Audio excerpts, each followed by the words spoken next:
Going with aftermarket gauges in your 123 and tired of the fuel level sending unit? Well, quit wasting your time. In this video, I'm going to be installing an AutoMeter fuel level sending unit to go to my Speed Hut gauges. It'll give me more reliable fuel readings because I don't have to deal with sticky floats, and it should be much more accurate. I think we'll both be pleasantly surprised at how easy it goes. I've already done a test fit, and I think we're in for an easy installation. So let's go ahead, let's get this tank out. It's already been drained thanks to an electric fuel pump, and the hose is disconnected at the bottom. We're going to pull it out, and I'm going to show you how easily this fits in, and then we're going to go ahead and bolt it up. I'm going to wash out any metal shavings, and then we're going to go ahead and put it back in. Let's get started.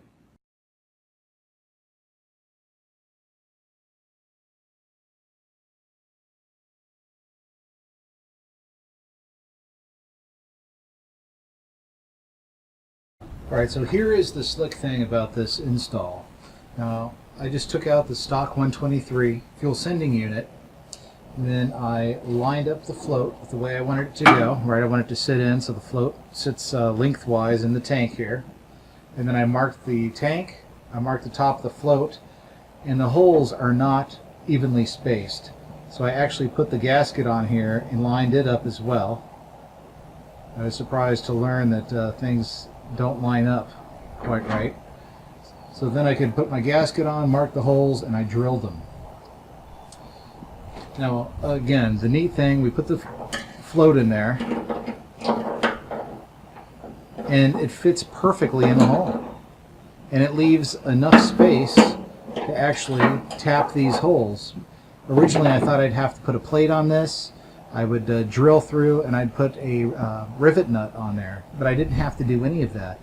Because of this threaded bung, if you will, to screw the Mercedes sending unit in, there's a flange on the bottom of this that's thick enough to actually tap.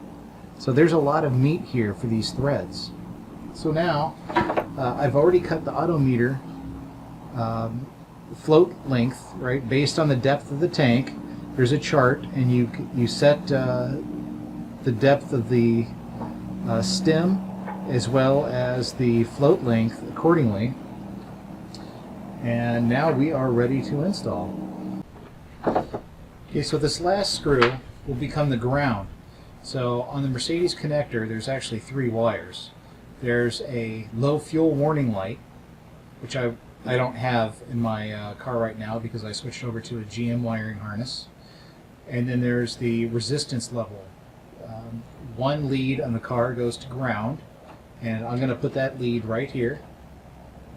The other lead goes on the other side of the sending unit, and that will get installed right here. So what I need to do now is go ahead and put the tank back in the car. I'm going to remove the leads from the Mercedes connector, wire it up, and then we'll be ready to hook up the fuel lines and get some fuel in it.